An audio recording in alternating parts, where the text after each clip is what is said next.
Hey guys, this is Colin from Blackjack Apprenticeship, and I am in Las Vegas with Blackjack Apprenticeship member Overtime. Thanks for joining me. Thanks for having me. So, how long have you been a member of Blackjack Apprenticeship? About 3 years now. Cool. And have you made any money with Blackjack or no? I've made a few dollars. Nice. Well, then this is going to be fun. So, for those who don't know, on our forum, someone actually just kind of did a shout out and asked me to interview Overtime, and I said, yeah, I'd love to. So this is the first chance we've gotten to be in the same room or same state since then. And so we're going to get to hear Overtime's story. And let's start at the beginning. How did you first hear about and get interested in Blackjack? Well, it all started with the movie 21. And when the movie 21 came out, I wasn't quite 18. And the casinos in my area were 18 and up. But a couple years later, this was around 2009, 2010. I turned 18, and that was the first time I joined BJA. And my friends and I joined for about a month, and that's where I learned basic strategy and really got into counting cards and learned the running count. Kind of knew a few deviations. I know I didn't have a winning game. I didn't keep any records, and I never went to a casino to count cards back then. But anytime we went, I would attempt to count cards.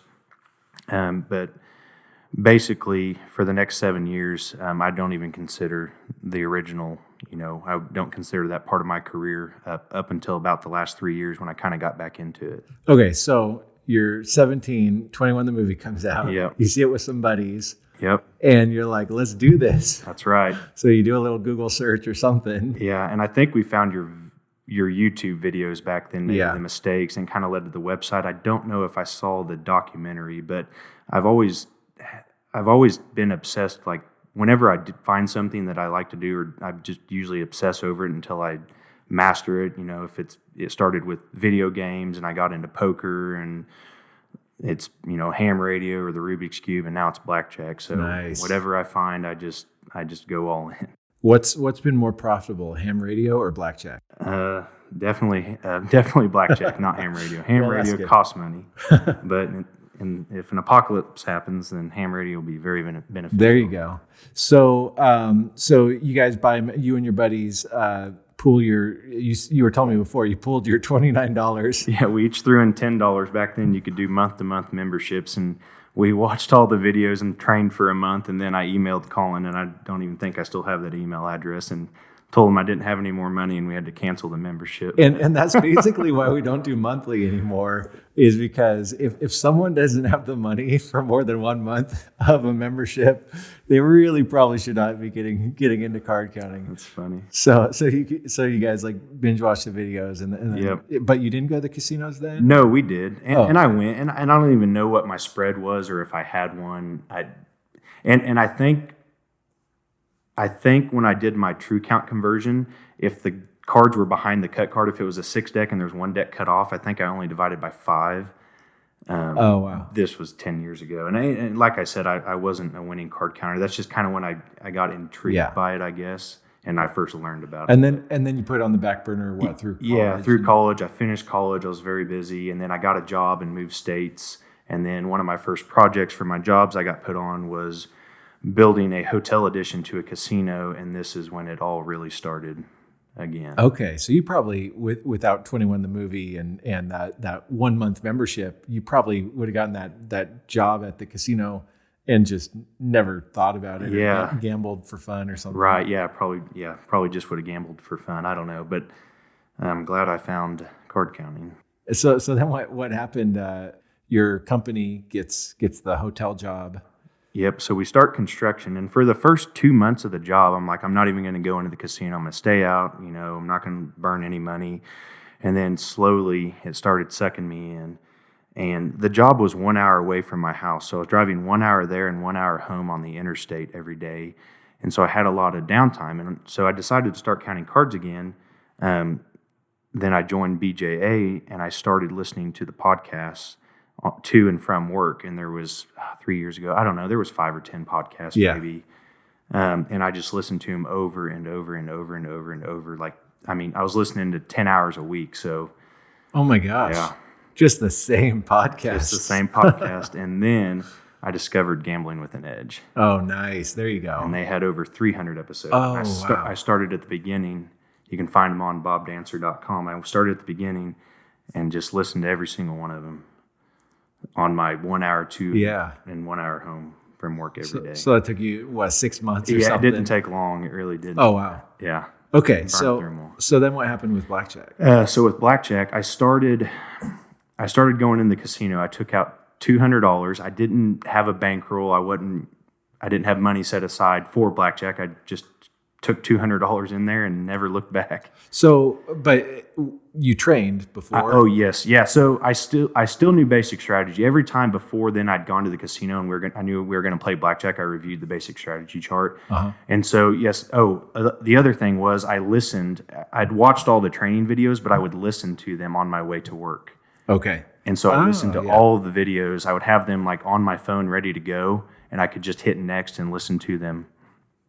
And so, well, that gives you the information, right? Right. Like the videos will give you the information, and you knew basic strategy, but did you practice counting it while doing basic strategy at the same time at home? Or? Yes, I did. So at work, I had a deck of cards on my desk, and throughout the day, I would count down a deck, and I got down to where I was under 30 seconds every time, and then 25, and then I was 20 seconds, 18, 19. I'd studied the deviation charts. I'd fill out like 2 blank basic strategy charts a day, and the whole time I'm training, I'm also playing. And I was getting, I guess you could say, lucky in the beginning because I never went below the initial $200 that I started with. With what kind of betting? So I honestly don't remember, but I don't think I was betting over $25. It was like a $5 table, like one hand. But even then, $25, that's 8 units. That's eight bets. Like in my first 2 weeks, I made like $2,000, and then I got up to almost $3,000, and then I went on a $1,500 losing streak, and I dropped down to around $1,500, and I almost quit. Yeah, so you're having the normal swings of overbetting your bankroll. You know, fortunately, like me, you had the positive first. Yeah, I almost quit, and I was like, "Oh, I'm up this much." I said, "I'll just keep going." If I lose it all, then I'm done. Dude, you should have quit. Think of how much time you would have saved over the years. I'm glad I did not. Okay, so back to the training. You said you could count down a deck in under 20 seconds. Right. You knew basic strategy, and then you're playing. Basically, your training is at the tables. Yes, I became so obsessed with it. I would wake up at 3 a.m. and leave at 3:30, and I would or sooner, and I would get to the casino around 4 or 4:30 every morning, 5 nights a week. Wow! So I could play before work. Because I was working right outside, so all I had to do, and then I would go in on my lunch break and play a shoe, and then I would go in after work and play for 2 or 3 hours. And my fiance at the time, now she's my wife, she didn't understand it. Yeah, that's pretty obsessive. Yes, I mean, I feel like I know that feeling though. Yes. It's so exciting. It was, and not exciting like a gambler where you're getting this like gambler's high, but exciting of, hey, I'm growing this thing. Yeah. Every shoe I play is positive EV. Yes, and I was playing, 20 hours a week, and my bankroll was growing with, I could see it grow, and I had my glove box locked in my truck, and I'd keep my bankroll in there, and I would just like every day I'd, keep records, and I was watching it grow, and I just couldn't get enough. So it goes up to about $3,000, and then down to 1,500, and you're thinking of calling it quits, and then I just immediately started winning again, and I got up to 3,000 or 3,500, somewhere in there, and that's when I got a customized bet spread from you. Okay, and it was 1 hand of 5 to 2 by 30. I believe on the still probably a little bit. six deck, that was 5% risk. Okay, yeah. And then on the double deck, it was 1 hand of 10 to 2 by 50, but aggressively wonging out, and that was also about 5% risk. Okay. But you said as soon as you double your bankroll or as soon as you get to 5,000, you said it would be 2% risk. Yeah. And it didn't take me but another couple of weeks, and I was at 5,000. And then I held that bet spread 1 by 5 to 2 by 30 until I got CVCX, and that was around $7,000, and that's after I met Levi Mitch, which is a whole different story. Okay, so you just kind of ground it out at 5% risk. It's kind of like higher than I prefer, but man, I've been there. We played at 5% for a long time because we didn't really. It felt 5% sounds so small. Yeah, I would never do that now. I'm sure I gave you that bet spread because there wasn't really a way to get positive EV with much lower. Right. We went back and forth, and you're like, hey, and you told me, you're like, hey, it's high. If you make it to 5K, then you'll be 2% risk, and I made it there. Yeah. And so I held that 2%, and then once I started networking and learning more, also in this time I went on the forum. I went all the way back to the very first page, and I skimmed every forum post, and if I saw something that I was like, oh, I have that question, or I didn't think to ask that question, then I would read the post. And I did that early on as well. And I was a sponge and I read a bunch of books and tried to absorb as much information as I could on my own. And then I got to the point where I was like, I needed to meet somebody. Like I need to, I don't know what I don't know. And that's when I got to go to Vegas for the first time. Yeah. So tell us about that. So I was actually playing in a casino after work, and I was around $7,000 at this point. I think I was about 4 months in. And I got an email from my boss saying, hey, do you want to go to Vegas for this expo for, construction? I said, well, sure, I want to go. And so the next week I was on my way it was a couple weeks later, I was on my way to Vegas, but I had posted on the forum, hey, I'll be in Vegas these dates. I'm looking to network, blah, blah, blah. And by that point, it was like 2 pages, 3 pages back on the forum, and nobody had responded. But the night before my flight left, somebody messaged me, and it was Levi Mitch, and he said, hey, I'll be in town, here's my number, message me when you land. So I did. And the first day, I went and did all the expo stuff, but that night I had the opportunity to meet Levi Mitch at the hotel. And he didn't mug you and take your bankroll? He did not. I was willing to risk my entire bankroll just to meet an AP. Wow, yeah. I was so desperate to network, and I probably would have gotten mugged, but he didn't mug me. I could probably take him in a fight anyways. Don't tell him I said that. But no, so I met him, and he said, hey, I'm Levi Mitch. He goes, have you ever been dealt to before? I said, no. She said, okay, come on. So I followed him up to his hotel room, and I walked in, and he was staying in a suite. He had been in Vegas for like 17 days, I think, and he had $5,000 or $6,000 in casino chips that we were using, and he was dealing to me. He started dealing double deck and dealt 4 or 5 shoes, and then he dealt a couple 6-deck shoes, and he goes, hey, you have a pretty good game. He goes, I've never dealt to somebody having their first time being dealt to do so well. I was, I think the biggest thing I needed to work on was my deck estimation, but as far as the running count, true count, or the true count and the deviations, I was pretty good at that point. But the biggest thing was that night I went around with him and watched him play, and that's, I think, what I was missing is like, how does an AP handle himself at the table, like all the nuances and the stuff that's it's hard to teach somebody, but it's just stuff you pick up on as you play, or if you have the opportunity to watch a professional play. It's really something. That's awesome. Yeah. So you had the important, I don't want to say deck estimation isn't important, but it's not like if you're off by a quarter deck, you're right. Like a losing player. Whereas if you're off on the running count by a bit, you're a losing player. Off on your basic strategy, you're losing. So you had the important things down. Yeah. How many hours did you play at that point? So I was probably around 100 or 150 because I played 250 before I joined the team, and I was at 7K, and I was so it's probably around 100 or 150 hours. Okay. And this was in, I don't know, 3 or 4 months. I can't remember. Wow. Yeah. So you're getting in about 40 hours a month of. Yeah. And which, that sounds, that's reasonable. 10 hours a week.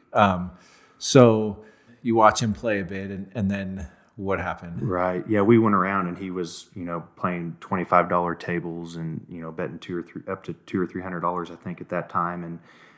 And we went around, and then we actually went to the Stratosphere and rode roller coasters, and he showed me all the fun stuff to do in Vegas. Yeah. And he was trying to take me hiking and everything. I said, hey, listen, this is my first time in Vegas. I said, I want to play blackjack. Yeah. So I said the next night we went to some of the local casinos that had some $5 double deck tables, and he ran some sims for me on CVCX at my new bankroll, and we were able to tailor in some bet spreads, and that's kind of when I learned more about CVCX. And it was a fun trip. I was only there for a couple days, and then I had to leave and go back home. Cool. For those who don't know, CVCX is betting software made by QFit, Norm Wattenberger, and it's Windows based, and it's great. It can do a lot of powerful things. And now we have our Blackjack Apprenticeship Pro betting software.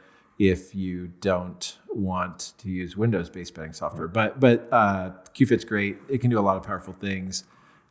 So in case people are like, what is this mysterious CVCX he keeps referring to? I use the pro betting software now. It's super easy if you're in the casino and you're not sure 100% what the conditions are going to be, or conditions change. You can run to the bathroom and whip out a new spread or check something, and it's super handy.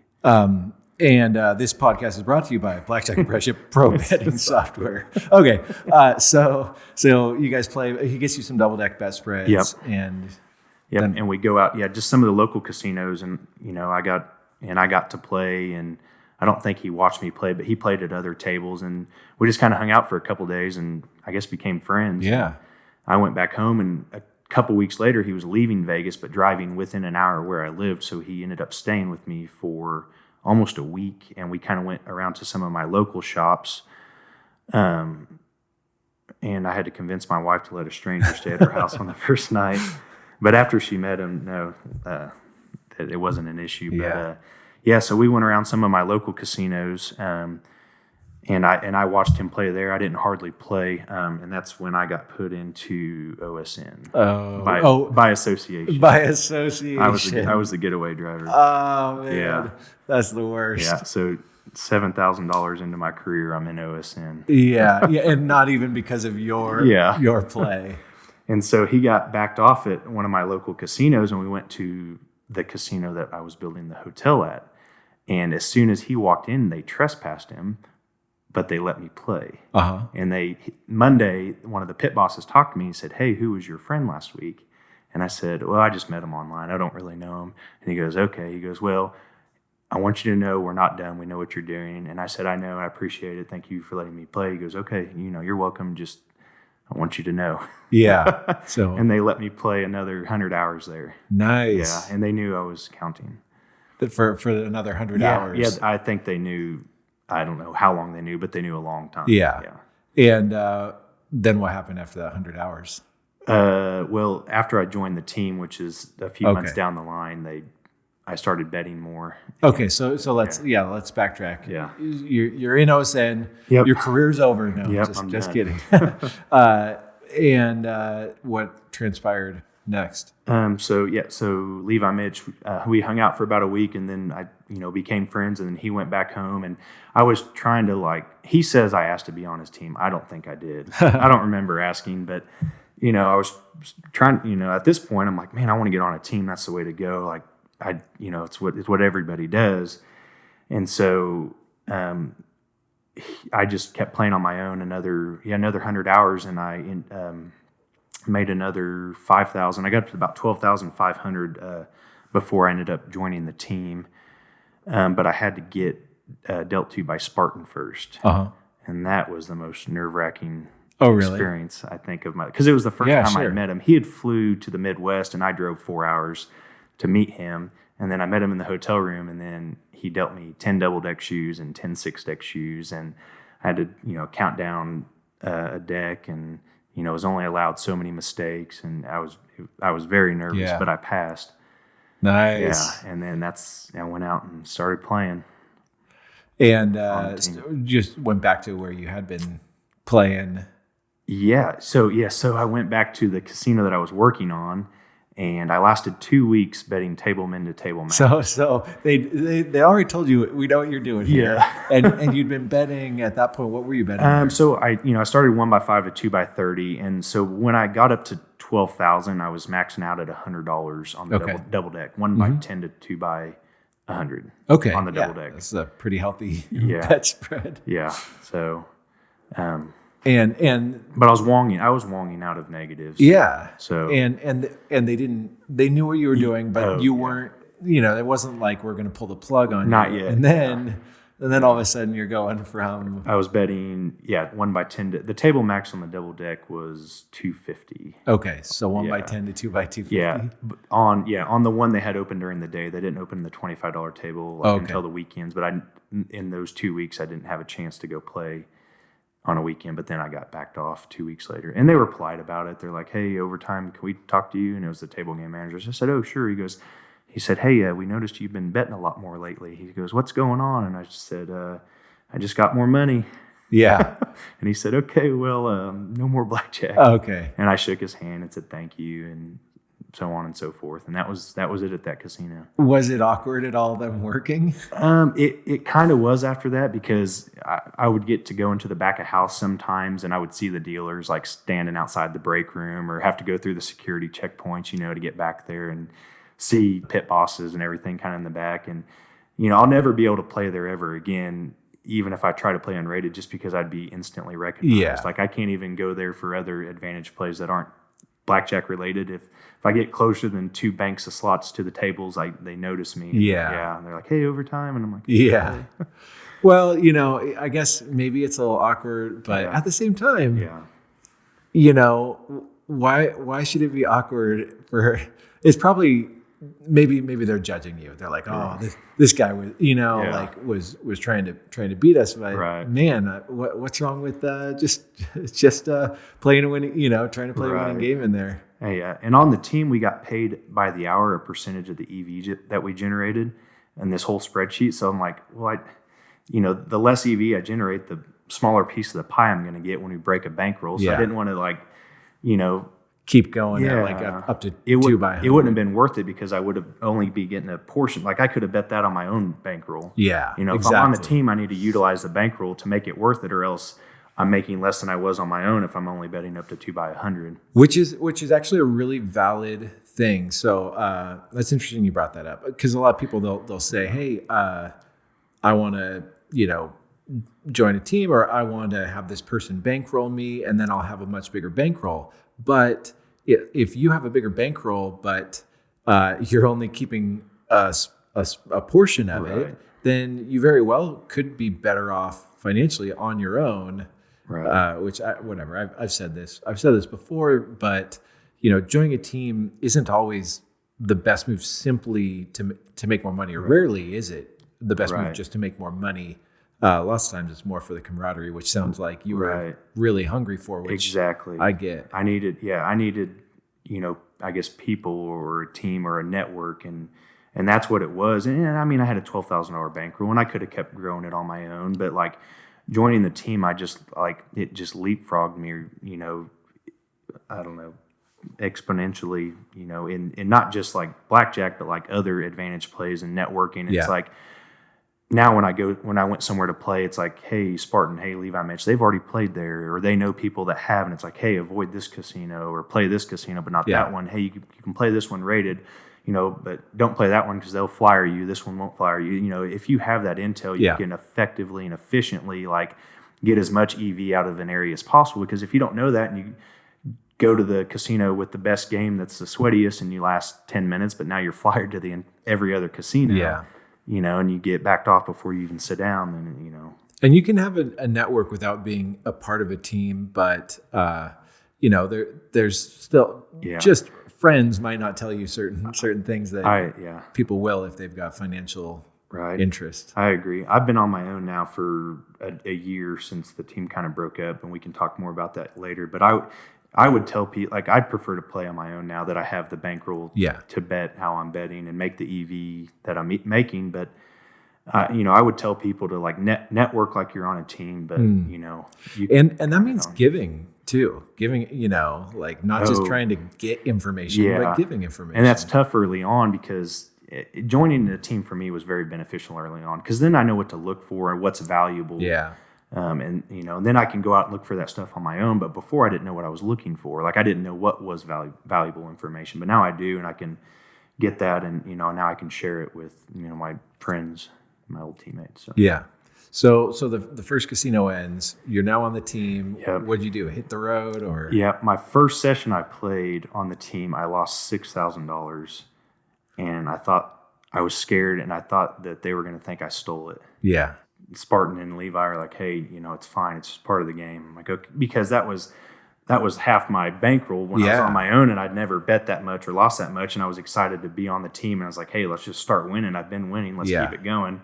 And then I lose what would have been half my bankroll on my own, and I was just freaking out. No, I remember apologizing to Ben the first time we chopped. We went out and just played for a couple hours, and he won money and I lost. I'm like, "I'm sorry, you don't need to give me your money, but that's just he got it and I didn't yet." So they got it, Spartan and Levi Mitch. And so then you hit the road, or? So I still had my normal job. So And so right when I started counting cards is when I proposed to my wife. Like the Saturday before I proposed, and then that Monday I'm like, oh, I'm gonna start counting cards again. Yeah. So she got to ride the whole thing with me. But so no, I still had work, and we were working 50, 60, 70 hours a week. It just kind of depended on the schedule. And you're planning a wedding and all that stuff. Yeah, and then we started planning a wedding. But I was still probably playing 10 or 15 hours a week. I had several other local casinos I hadn't been backed off yet. And then I was driving, once a week I was driving 3.5 hours to a casino that I ended up taking almost $90,000 from over 112 hours because they were just letting me play their double deck up to 2x500.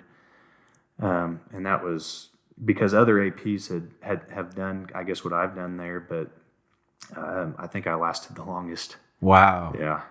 I don't know why. And was there like elaborate cover you were using? No. So this place is known for giving good free bets. And so I was collecting about $6,000 a month in free bets that I was cashing in. So when I first went in there, and I knew this going in, I knew I was going to go in and play rated just from the intel I had and what I was, kind of told about. And I went in, and the first time I played, I was kind of playing a white rabbit spread from -1 to 1. I was betting 100. At a 2, I was betting 200 or 300, and then at a 3, I was betting 500, I think. And then at if I was heads up, -2 and lower, I was betting 1x25 or 2x50. It was double deck. If you dropped a hand, you couldn't re-add it. So you're using kind of a tighter bet spread. It was a tighter spread. It's a little bit of betting cover, basically. Yes. And then after I played there for 2 or 3 trips, I'm like, if they're going to evaluate, or if they were going to evaluate me, I feel like they would have already done it. So I didn't bet any more, but I bet more aggressively, 2x50 to 2x500. And then they just never backed me off. Well, they did eventually. Oh, yeah. Yeah. But $90,000 later? $112, yeah, and $40,000 I collected from the free bets that I used to pay for the wedding. And so wait, I thought you said 90,000. I had 90,000 from blackjack. Oh, okay. And then I collected an additional almost $40,000 from all the free bets. So at this one casino, from one 130K? Yes. Okay. Total. Yeah. Yes. Yeah.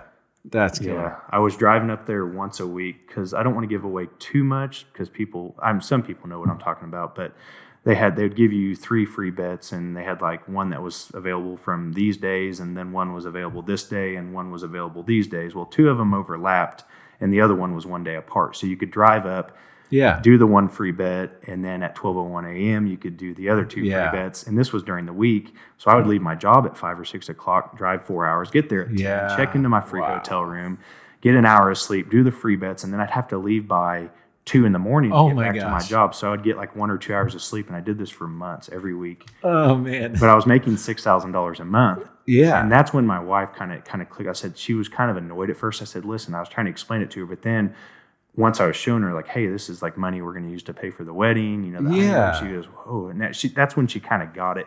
Because before she's like, I just don't want to hear you talk about blackjack anymore. That's all you talk about. But then once this started happening, that's a really good. Yeah. That's a really good point. When you tie the money to a goal, a worthwhile goal, it makes it worthwhile. And I mean, gosh, that's a philosophy in general. Money in and of itself it really doesn't have a purpose. Yeah. But money that furthers a worthwhile goal is worth the 1 or 2 hours sleep. Yeah. You've got to have a why. Like, why are you doing what you're doing? Exactly. Like, if you don't have a goal or a why, like short term and long term, then I don't know. You just don't. I guess you don't have a purpose. But I agree. Talk about the why. Yeah. So you're making, $6,000. Was that just from $6,000 a month? Was that from the free plays? Yep. Well, I had to drive up there once a week, and I'd pick up $1,500. Yeah. And then how long did this take to win the 130K? It was over 112 hours, and it was, I think, over the span of 8 months. Okay. Yeah. At this one casino that I was driving up. So. And that was probably the majority or all of your blackjack play for that stretch. Yeah, at that time. There was another local casino that was down the road from the one that we were working on, and that's the one I can still play at now 3 years later. But don't tell him, anybody. Oh, yeah, seriously, no. But we can talk more about that later. But yeah, but the majority of it was driving up to this other casino. Okay. But I actually wasn't playing a lot of blackjack there when I went to go pick up my free bets. Sure. Because I didn't want to kill my ADT, your average daily theoretical. Yeah. Because I was giving them so much play, or I would give them so much play, like during one day. I don't think this is any trade secret, but they base the comps they give you based off your hours played, how much your average bet is, and then sometimes they rate you of how good of a basic strategy player you are, and that might affect how much they're expecting to make off of you. But then they give you a percentage of that back. But the more you do it, the higher your average daily theoretical loss is, the better your comps, I guess, are going to be, or the better your free bets and free play. So I didn't want to go in and play, because that can cut your stuff in half, or because now instead of 1 day of play, you have a second day added to that. And instead of generating or playing for 10 hours, you play for 1 hour. Now instead of 10 hours worth of ADT, you have 11 divided by 2. Okay, so you would just play like a long session. Right, every once in a while. Yeah. To keep the free bets coming. Interesting. But at this place, I ended up over doubled my EV there. At this place, your EV or your on my blackjack, my AV was double my EV. Oh, by the time I was done, I only had 2 losses. Oh, wow! And the 8 months, so you were just like positive variance through the roof. I had my biggest winning session there, which was $17,000. I was betting 2x5, and I almost quit at 10,000. But I was like, I've only played for 3 hours, and I get paid by the hour. Why would I stop? So I kept playing and won another 7. And sometimes I would go in just to pick up free bets, and I started like getting to really know the pit bosses. And this one, I was like, "Hey, can you not like swipe my card in? I don't, And she goes, "Oh, just doing a drive by." I think she kind of knew what I was doing, but they didn't care. Or I would be really tired, and I'm like, "Hey, I wouldn't be mad if you forgot to log me out of the table for a few hours to make it look like I was still playing in the system, just to generate, more, I guess, points and stuff." So is that the most you've taken out of one casino? Yes, with the free bets and the blackjack. I've had this other casino I've been playing at. It's really local to me. I'm at about 65,000, but I can still play there. Yeah. But yeah, that's the most. Well, let's get that one to at least 140,000. Yeah, we'll total money taken. I already made them shut down their one double deck game because it, quote unquote, wasn't making any money. I wonder why. Yeah. One of the last days I was playing there, the table games manager came through, and I said, "Hey, how's it going?" And he's like, "Not good." I said, "What's wrong?" He goes, "It was, the beginning of the month." And he's like, "I just had to send a report to my boss as to why this table lost money again." Oh, and he goes, "I just had one sentence overtime." And he said my name. And then he walks over to the computer. He goes, "Yeah, you've been playing here for 8 months and you haven't had a losing month yet." You're like, I said, "Yeah, I'm just getting lucky." Yeah, and I can still, And so there's no more double deck there. Sorry, guys, it was a good game. But so now I can play the 6 deck, and they'll raise the limits enough to make it worth it. So he was saying you hadn't had a losing session? A losing month. A losing month? Yeah. Oh, and you're like, fascinating. Weird. I didn't know. I said, "I think I'm down." He goes, "No, you're way up." Wow. And I was. Because when I first started playing there, they'd let me bet 2x500. And in my first couple sessions, I lost $20,000 combined. And it's a small casino. I mean, it probably takes them like 2 or 3 months to, generate that much in $5 and $10 bets. Yeah. Because they're never that busy. Wow. So, but they've got pretty good records then. I was almost always heads up, and I was the only one betting that much. And this place they didn't stock $500 chips there until I started playing there. And so I would clear the rack out. Yeah. I've done it several times, and then we'd have to sit and wait till they got a fill because they didn't have enough to cover my bets. And which is a great feeling. Yeah, I've got some good pictures of that, and I had one just happen recently on the 6 deck. But so I started losing there, and they just loved it because they're like, "Oh man, we just made $20,000 off this guy." Well, then 2 weeks later, it swung the other direction, and I was up 20,000, and that is when they're like, "Hey, we can only let you go to 300," and then they capped my bets at 300, and for a while, and then eventually they're like, "Okay, you can go to 500 again," and then 300, and then they capped me at 300, and then 200, and then the table slowly died. Man. Yeah. So, but they're still letting you play still the letting me shoe, play. Yep. the shoe game. Not worth as much, but Worth more than not playing. Still worth more than not playing. And yeah, especially now that I'm starting to have to travel more because it's the only close spot, and they wouldn't go up to 2x300 until recently. So, and has this place all been playing solo again, or did you? No. So I played it all last year. Was on the team, and the year before that, I don't think I played it solo before the team, but this whole year I've played probably 50 or 60 hours or there at this place. I think I'm at like 300 hours this year. So, talk a little bit. Actually, no. Let's talk a little bit more about on the team. Okay.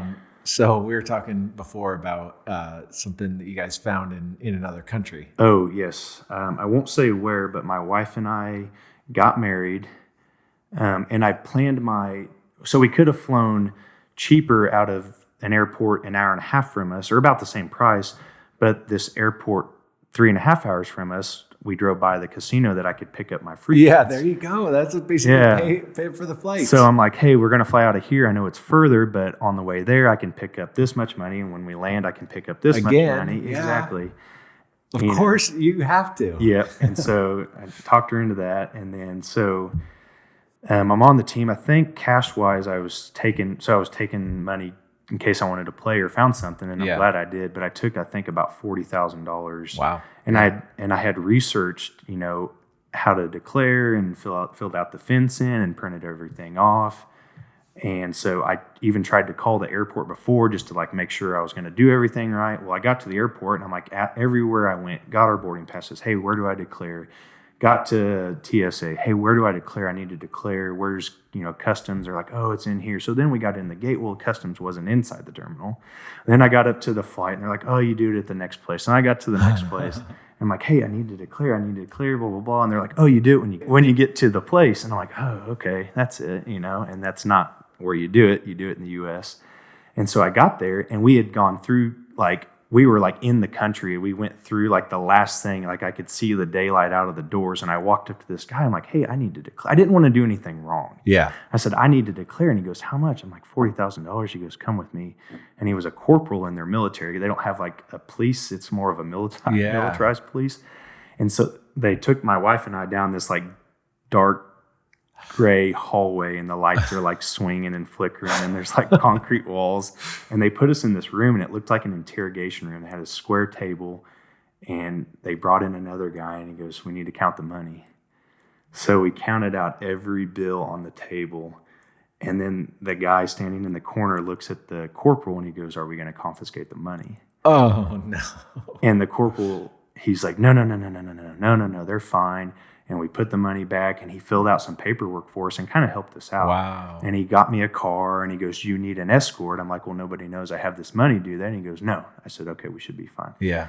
And so we made it to where we were going. And he's like, hey, call me when you're leaving, and I'll meet you at the airport. So I called him, I said, hey, we're leaving, heading to the airport. And he met us there when we were leaving, and escorted us all the way to the plane, stopped everybody in line at the TSA. A lady was getting ready to put her shoes on the conveyor, and he goes, ma'am, step back. And that's not what I wanted to do, but I wonder if it's just that it's good for tourism. I don't know. Yeah. And it may be. And to not have a bad situation.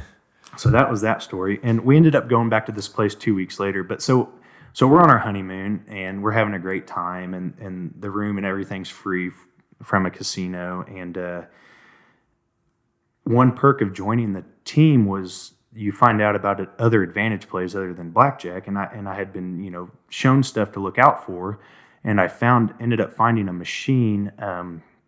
And they're in the U.S., but they'd all in the U.S. had been fixed and kind of burned down. There's a glitch in the machine. A glitch in the machine. They hadn't fixed the glitch. Yeah, you can get basically up to a 2% advantage just playing basic strategy. Which is killer. 2% advantage just playing basic strategy. Just playing basic strategy. Sit there and grind it out. Yeah, so I took video and sent it to the team, and I'm like, hey, here's this machine. And they're like, oh my gosh. I'm like, yeah. So when my wife would go to bed, I would go sit on this machine for 4 hours a night. And so I think you could, which is why you're overtime, because you are grinding day and night. I never stop. And so I was only playing $300 a hand because I was still kind of testing the machine out and kind of getting all the quirks worked out before the team eventually flew in and demolished it.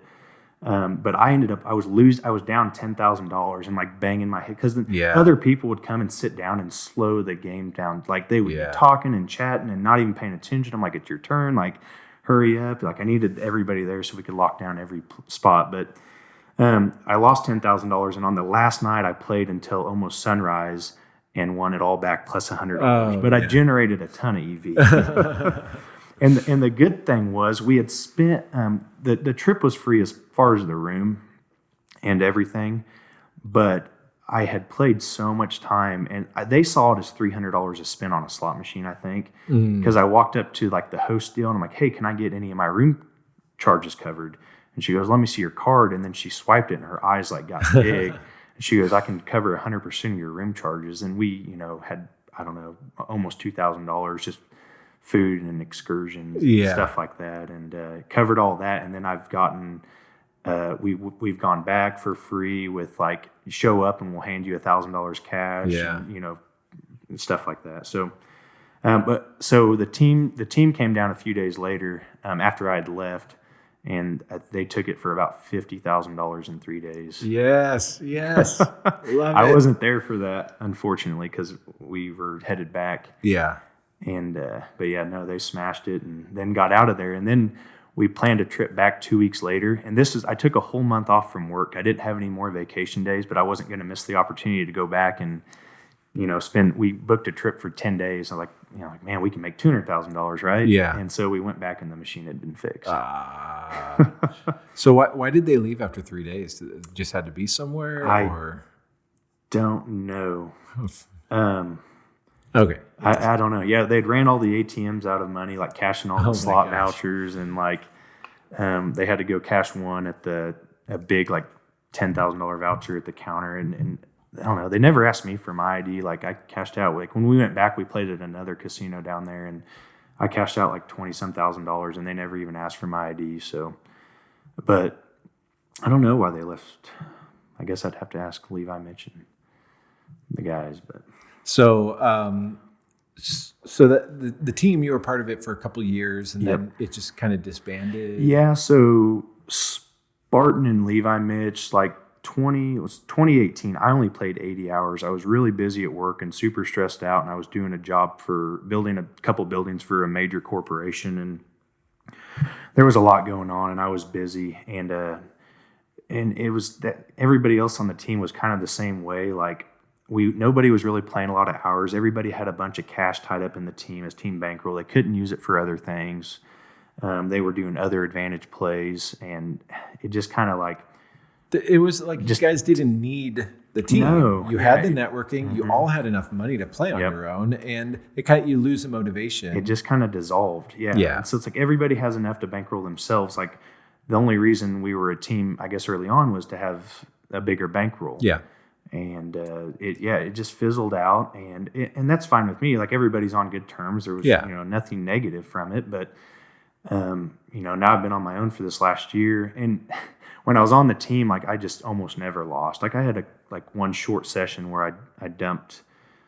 I had my biggest loss ever, which was 18,000 betting 2x800, which was pretty mild as far as bad as it could have been, but.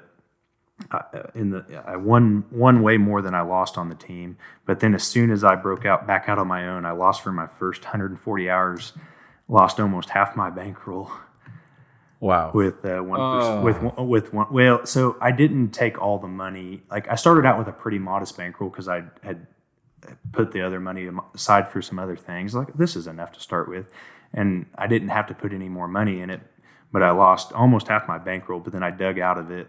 140-hour losing streak, and now I've doubled my bankroll this year. Nice. So, yeah. So you've done solo and then team and solo. Like what do you prefer, or is it not solo? Yeah. Yeah. I can do whatever I want when I want, I guess, with my money, as far as like this play or that play, or I don't know. Yeah. Now that I'm used to the swings and like I know what I know, I don't know if I would ever. I've got some guys I might bankroll, but I don't think I would. I don't want to. I don't know. I don't see a need to team up anymore. But because you've got a good network now, Yeah. so you don't need that camaraderie. I mean, you have the camaraderie without needing to be on the team, and you've got the bankroll without needing the team. Exactly. Okay, cool. So, can I just ask you some of these questions? Yeah. Awesome. I got some more stories I didn't tell, but we can do whatever. No, let's hear them.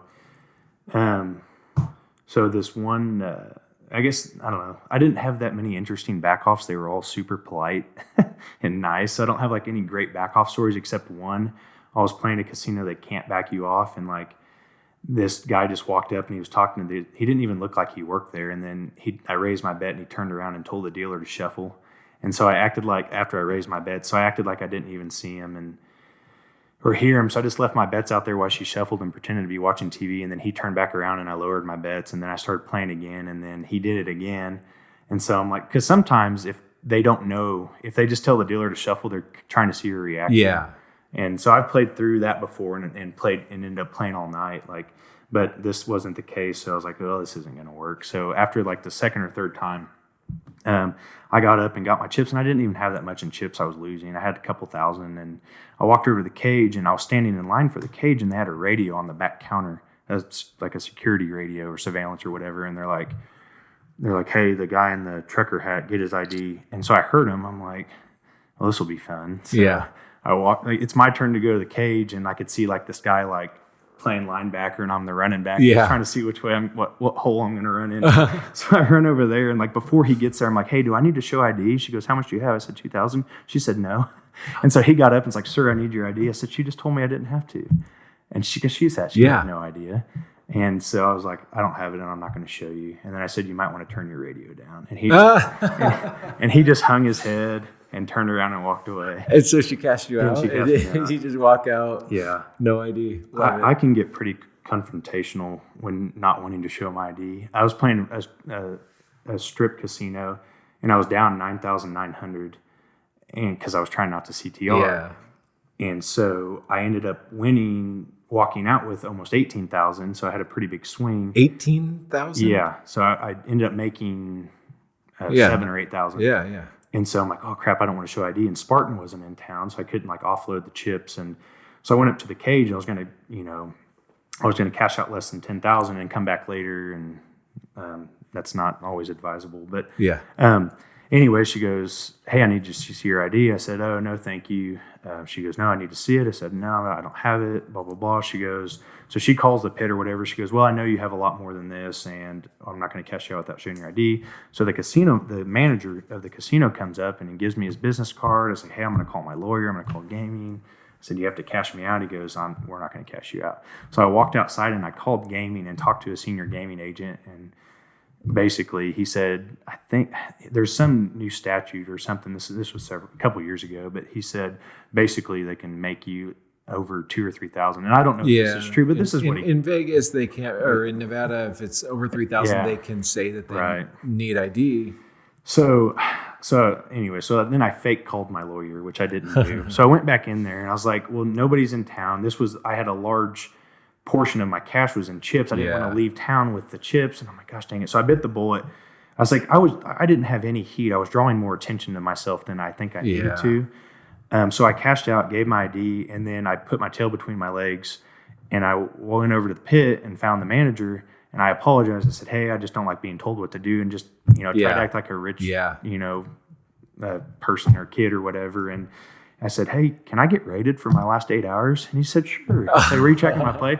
So I turned that, and I'd already given my ID, so what's the harm? Yeah. And so that turned into like a year's worth of, every time I came to Vegas, like free rooms, and like, a year later I came and my wife and I went and ate dinner there, $200 dinner there with Hit a Seven and his wife. Yeah. And I mean, I've just, every time I'm in town and they're not coming anymore, but just from that one session, and so I could have just walked out the door and left. And I'm like, I'll see what else I can get out of it. And, at that point, they know who you are. Mm-hmm. They didn't back you off. No. So what's the harm in just seeing if you can get the comps out of it? Right. Yeah. And I did. Love it. Another story was after that other country, I took the whole month off. So when Levi Mitch flew back, I went and picked him up at an airport and we went on a 2-week trip. And so I don't get to do this because I have a job. So I'm excited. So we go all the way across the country for me. But we went up to a casino and we're playing in the same casino. This is like 10 hours from my house.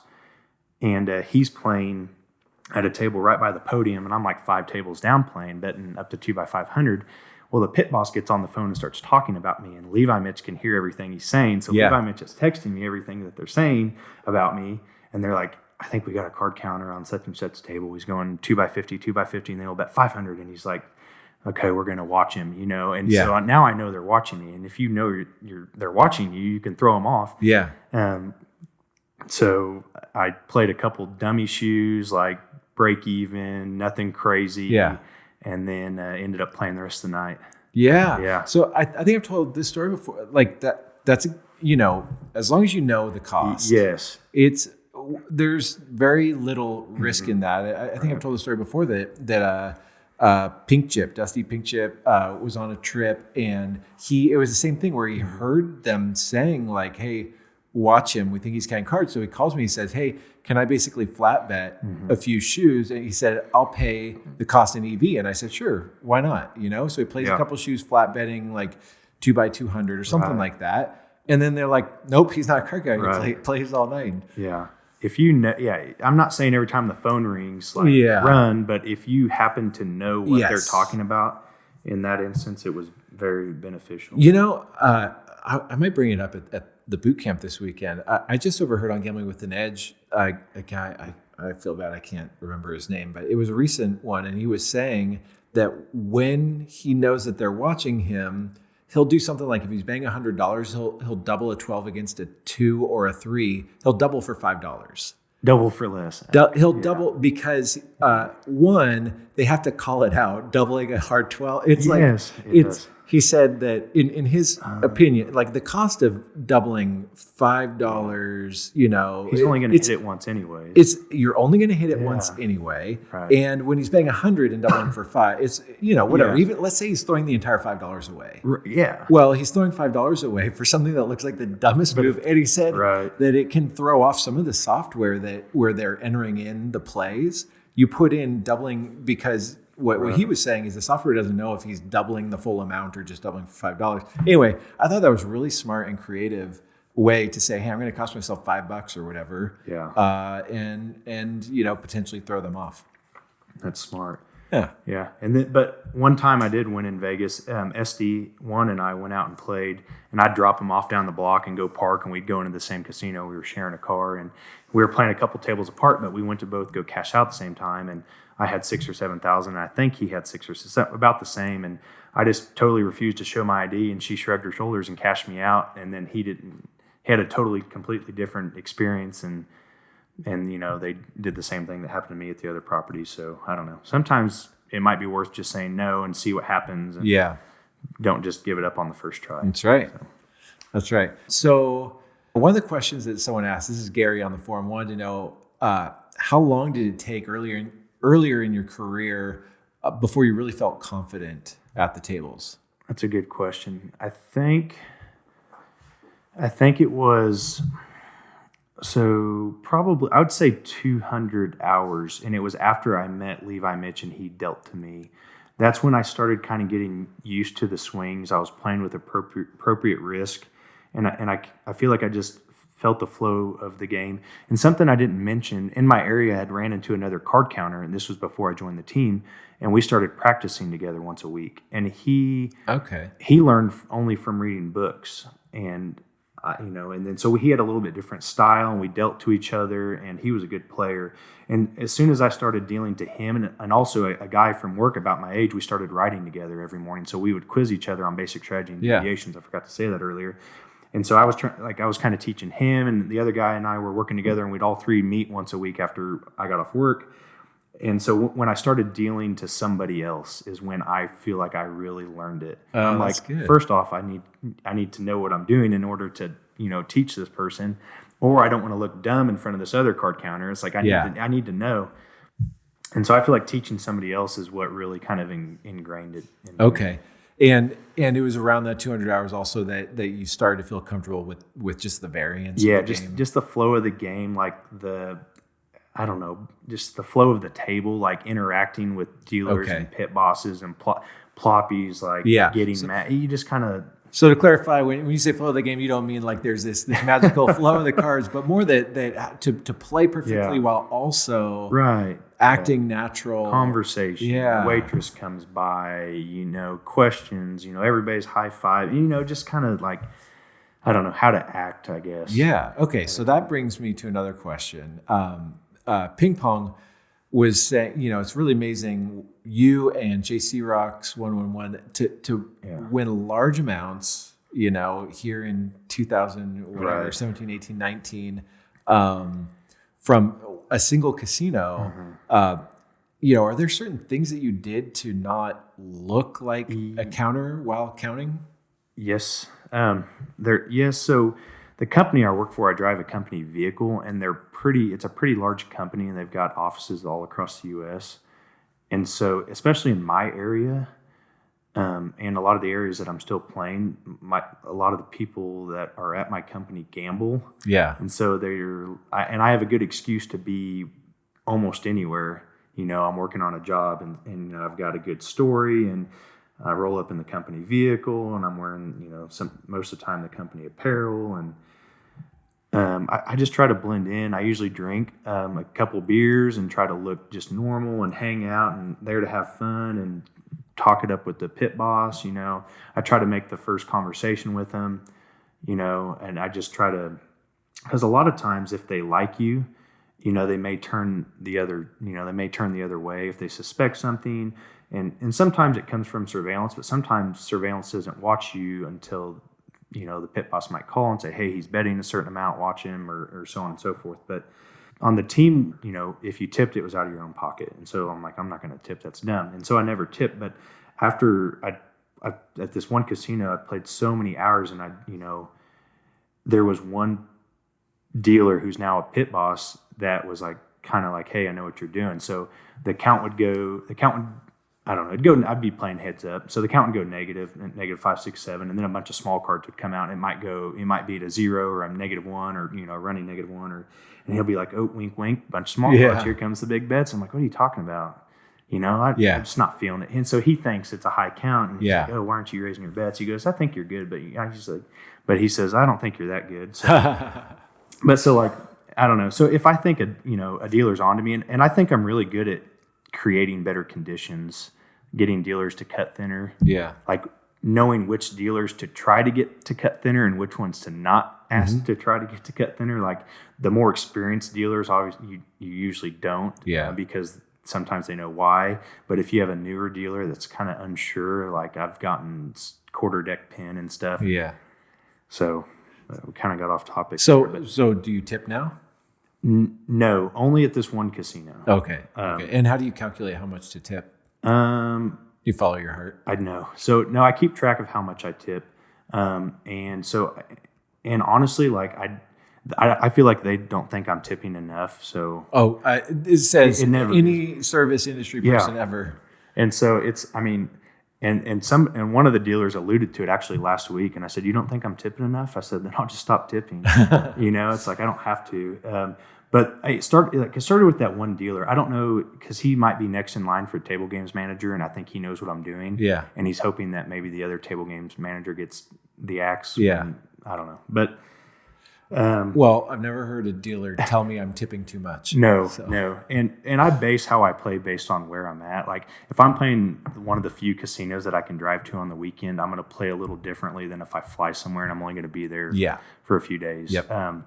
Like Vegas, I'll play 10, 15, 30-minute top sessions or until I expose my max bets. Because usually if you start out green and you go 2x, 3, 4, 500. It's pretty quick in Vegas. So, but I think if you get out of there and just go to the next place, then they'll just kind of write you off and don't go back there. But like if I'm in SoCal and casinos are 20, 30 minutes or an hour apart, I'm going to play a little longer and but still play hard because I know I'm not going to be back there for 6 months or a year or longer. So I know they'll forget about me, and I play unrated and all that stuff. So, and a rental car. And so next question comes from JC Rocks. He wants to know how the comps and heat and benefits, everything held up with top tier status. Oh man. After all the dust settled. So that's what I was worried about, because I know other APs that have gotten their card deactivated at, not that property, but one of the other properties. And so, I had gotten a lot of comps like airfare, hotels, like flat screen TVs, Dyson vacuums, Yeti coolers. Oh my gosh. 7-day cruise. This is all from the casino that I took. So I probably took an additional $40,000 or $50,000 from just comps and trips and airfare and rental car reimbursements and cruises and stuff from this same casino that I achieved the top tier status at. So at this particular casino, they kept coming in. And so the next year I dropped down one tier, but I was still getting the free rooms. And I think I had close to $3,000 in points on my card that could spend like cash on property that I built up from playing. So like that lasted almost 2 years. So I was still getting like free rooms, but I was just using the points for like food and stuff on properties. Like I flew my dad to Vegas, for a trip, and we stayed, and limo pickup, and the suite, and the lounge and all that stuff. And so they're starting to dry up now. Okay. Well, so I can imagine people listening and being like, what the hell? I'm not getting those. You know what? Most of that stuff I never got either, but it can happen. It can happen. So I almost never play rated unless I have very, very, very, very, very good intel from other APs that are like, hey, like, it's okay to play rated here. This place doesn't database, or this place doesn't flyer, or this place gives $6,000 a month in free bets. Yeah. So, there's some casinos you can, but it's based off of good intel and not just like, oh, I'm going to play rated here. And a lot of the casinos around where I live or live close to, you have to play rated some places to avoid an ante. Okay. And so it's worth it at those places. At some of these places, and I've developed. There's a chain of casinos that I've developed like a persona as kind of a big player, and so I go. They have three or four. I don't know. They have multiple properties, and so I feel like I went to a new one actually a few weeks ago, and I feel they didn't know who I was, but again, like my company's the one I work for is around that area, and I feel like they swiped my card and they're like, well, he plays big at our other properties, so they got me a room, all this stuff. And so I've kind of got something going with my local places. Like, hey, this guy is, well, the ones I can still play at, but I'm slowly getting further and further away. Yeah. But so that brings me to my next question from Joe748, who wants to know, what are your reasons that you haven't gone full time? I would say because I just got married, and I don't know, the stability. If I was single, I probably would have quit my job and just hit the road, and who knows? I don't know that. I don't know. Just the stability, the insurance, like the company vehicle. It seems like it's working for you. It's working out. I'm actually working on maybe a career change that might happen here in, I don't know, 2 to 3 years. You're going to start a pie gow team? Start a pie gow. Actually, no. But it would give me a few more, I think, months off during the year and give me more time. Yeah. Because I don't think, I think I'm always going to do something advantage play related. I just don't see it leaving. It's become too big a part of my life. And if you did it full time, maybe you'd burn out at it. And that's right exactly now you're enjoying Yeah, if I'd played my first 2 or 3 years, if I'd played 3,000 hours or 4,000 hours, maybe I wouldn't want to play anymore. Yeah. But I played 2017. I don't know. I probably played 400 hours, and then 2018 I only played 80 hours, and then this year I played like 300. So yeah, it puts me I'm at 800 hours right now. So the team dissolving really kind of lit a fire again. Yeah, it's like, man, I'm going to get back out there and do this. And that job that I was super stressed out about was kind of ending. Oh yeah, that's I was super busy at work, and that and then it was like slowing down, and then I had more free time, and then it just started. I kicked it back up again on my own bankroll, I actually had let my BJA membership go dead for a few months, and then the team kind of disbanded, and then I rejoined BJA, got back on the forum, and it kind of just like rejuvenated me. So then I went back to all the posts that I'd missed and started kind of catching up on the forum, see what was going on. And I enjoy what I do, but it's just very time consuming. So who knows what the future holds. If I can find something else I enjoy to do that has like, because I plan on having kids one day and want to have like a, I don't know, stable career that, insurance and, a steady paycheck, because we're just living off what we make from work, and my blackjack bankroll is still like I use like pull out travel expenses and stuff from it, but other than that, I don't hardly ever touch it. So yeah. So here's a question from You Lose again. It's like a play on pocket aces. Okay. You lose again. Because pocket aces are the best poker hand in Hold'em, but it doesn't always win. So basically, I'm gonna paraphrase and change his question a little bit to what I want to ask, which is how much of your advantage play is blackjack, and how much is other advantage plays? So time wise, spent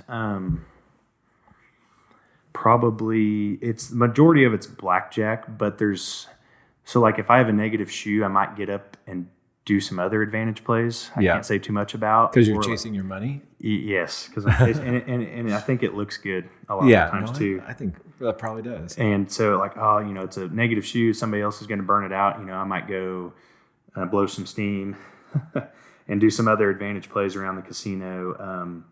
But I'd say the majority of it's blackjack. But, if I show up to a casino, and I'll look for all kinds of opportunities while I'm there. I used to just beeline straight to the blackjack table. Yeah. But now I'll like check some dealers out or check out other games or kind of scout the entire casino. Because, if you just focus on like one thing, then there's a lot of EV around the casino that you may not know about. But the majority of it's still blackjack. Yeah.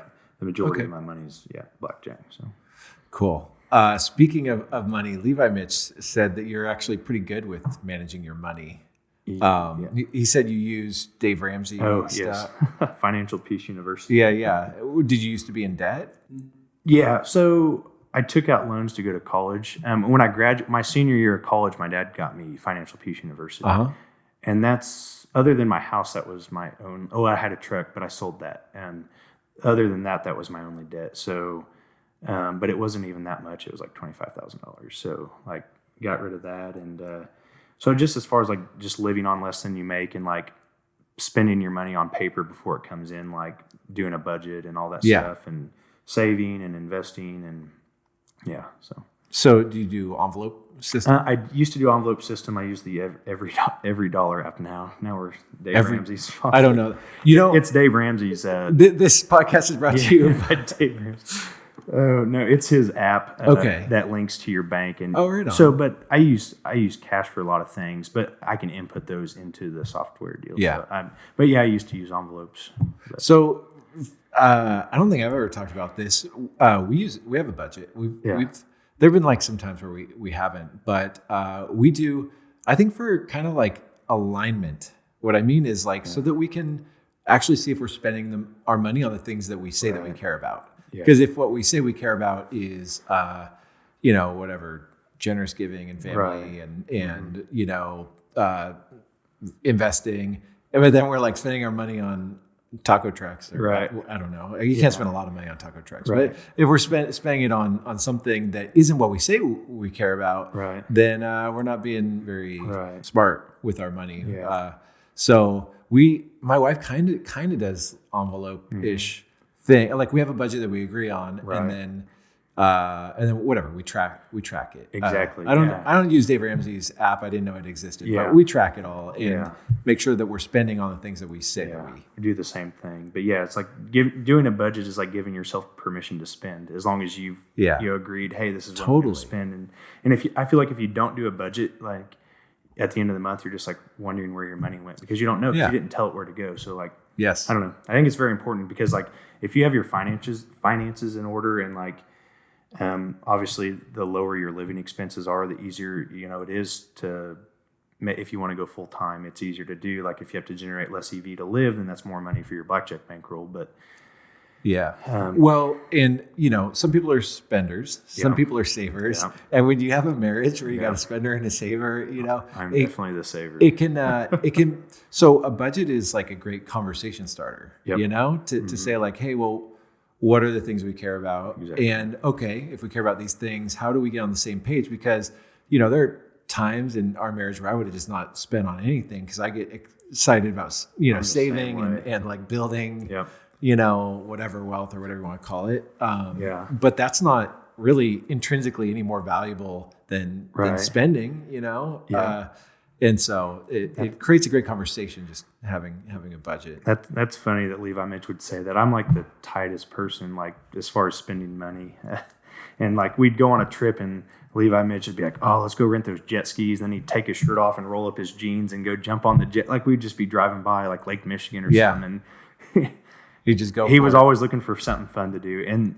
And I needed that because I would be like, oh, I can't afford, the sunflower seeds are an extra nickel or something on my salad. I, just trying to cut every corner. And he's like, nah, it's okay. Well, well, it was a good balance. Like he helped like, hey, like you can have fun too. And when you have that kind of financial alignment, then you actually can you can feel free to spend money when it's aligned with like what you care about, you know? Because it's stupid to spend money and the next day be like, why did I do that?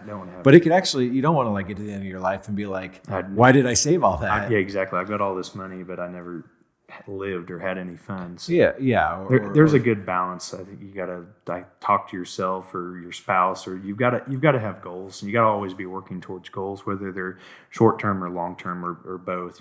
Write them down, and you'll be surprised. I think about how your life will change. Right on. Yeah. Well, it's funny. Earlier you were saying you got to start with why. I think I'm not a huge Dave Ramsey fan. I'm not like against him, but there's actually quite a few studies that show that a lot of people that go through financial peace, like a year later, they're in debt again. And that happened with my grandparents. They were like crazy debt. They went through that, they got out of debt, and like 2 or 3 years later, they're in crazy credit card debt again because they didn't have a why bigger than getting out of debt. Right. And so they got out of debt and then had no like actual like a why to put their money towards, and then they just bought a bunch of crap again. Yeah, debt is emotional, so you got to like have a purpose, or you'll just, it's not a math thing, it's an emotion thing. So. All right, so this is really getting off of advanced play, but whatever. I think it's Levi Mitch's fault. Yeah. And then you get me fired up about talking about financial alignment, and I'll just keep going. So one other question I've got is from Nubs, and he wanted to know any mistakes or errors that you've found in your game or that you've learned from over the years. Man, I thought about that question the whole way here, and I was like, what am I going to say? Because I feel like I didn't play like any bad games or bad pin or accidentally play 6-5 or a CSM. I don't know if it's because I did a lot of research. Like there was things I didn't know, like, and this is kind of embarrassing, but like when I first got to Vegas, the first time I got to Vegas and I was hanging out with Levi Mitch and playing on my own, I was playing a double deck table and it was a positive count, and these two people came to sit down, and there was mid-shoe entry in the double deck. And I said, hey, do you guys mind waiting? We literally had like 2 or 3 hands left. I said, hey, do you guys mind waiting? I got my max bets out. I was like 2x50 or about 2x50 at that time. And they just ignored me. I don't know if they spoke English. Sat down and started playing. And I got so mad. I didn't say anything. I got so mad that I just sat out. Oh, wow. In a positive shoe. And I guess at that time I didn't understand, like, obviously they have no effect on the game other than slowing it down. Yeah, they're eating it's up still some a positive cards. shoe. Yeah. And I told Levi Mitch, and he goes, what? And I'm like, oh my gosh. Like, after I thought about it, I'm like, that was stupid. Yeah. But like, I overbet my bankroll in the beginning. And And I guess I knew I was overbetting it, but if I knew what I knew now, like that was like scary. Well, and to be honest, it worked out for you. Yeah. But then I wonder for every overtime that overbet their bankroll in the beginning and it worked out, there could be 1 or 2 or 3 that it didn't work out, right. Which from my perspective, running Blackjack Apprenticeship, that would be a bummer. So I'm really glad it worked out for you. It worked out for me too, right. Overbetting. But for those listening, don't just say, "Oh, I'll overbet and then I'll correct it later," because you might not withstand it and have the opportunity to correct it later. Yeah. Well, that's good. Thanks for sharing some of those.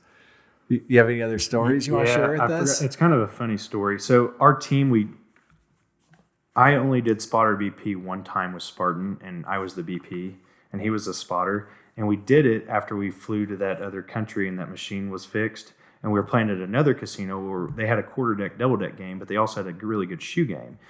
So but it was a huge casino, and I don't know, they had 20 or 30 tables. I can't remember. But we were like the only 2 people in the entire casino. Wow. It was like off season or something. In a huge casino? Yeah, big casino. I mean, I'm not going to say where it's at, but so he's my spotter and I'm the BP. So I'm like fake playing a slot machine, like waiting for him to call me in. Yeah. And so we just like, we practiced it a little bit, like how we were going to pass the count and what the call-in signal was going to be. And so the first shoe he called me into, there was so few cards left. It was a pretty good. There was maybe a deck and a half left to play. They were cutting off less than a deck out of the shoe, and he called me in. And it was calling for like 2 by 800 bets. And so, I get so excited. My first call in. Well, he's like coloring up to leave, and I'm going to finish the shoe, so I get all the cards. Yeah. And so I get my bets out there, and she starts to pull the cards out of the shoe to shuffle. And I said, no, stop. Wait, what are you doing? She goes, what? You don't want a new shoe? I said, no, I'll just finish this one. Like nonchalant. She goes, what? You don't? And I'm like, no. She goes, so she calls the pit boss over, and she's like, he wants to finish out this shoe. But like they couldn't understand like why I just come in with a deck left and want to finish the shoe. And she just shrugged her shoulders to let him finish. Awesome. It was just like, that's funny. It was funny. Was he gone by the time? Yeah, he had already walked away. Oh, so man. then I was like, hey, we can't, like, you got to, like, at least. Yeah. So the next time, next time he just went to the bathroom and left his chips at the table. Yeah, or even just play a hand. Yeah, play one hand with you. Right. That's funny. But yeah, after we figured out they were going to try to do that. Man, those things were think on the fly because no. You never know exactly it was funny. What you're going to do in that moment. Yeah. Awesome. Well, thanks so much for sharing your story from $200 from getting 2 buddies to chip in on a $29 membership back in the day to now. You told me before. Can I share? Yeah. That you cracked the $250,000 mark. 233,000. Oh, almost got the quarter million dollar. 233,000. Yeah. Yeah. Oh, yes. Sorry. You didn't crack I said that wrong. Yes. I'm at 233,000. Okay. Well, then come back when you've won another 17,000. No, I'll be back tomorrow. Yeah. That sounds good. No, that's awesome, and it's for me. It's incredibly exciting and meaningful that to see people, not just anybody, but like cool. Honest, hardworking people continue to just crush the casinos and use it in a way that's aligned with for their families and their lives. And I couldn't have teamed up with better guys. And I didn't know it at the time. I was just so willing to join a team, but they really, really are honest and hardworking. And Levi, Mitch, and Spartan are like not completely different people, but like they complement each other well. And I think all 3 of us, we worked well together as a team. And it was just so much fun. Awesome. Seems like it was just yesterday. Awesome. Well, we'll have to do this again in another year or 2 when you've got some more stories and you've beaten a few more casinos for upwards of 6 figures. Let's do it. Awesome. That's it. And if you want to find out more, go to blackjackapprenticeship.com. If you want to ask Overtime some questions on the forum, I'm sure he'd be kind enough to do that for you guys. And check out Financial Peace University. No, just kidding. All right. Bye.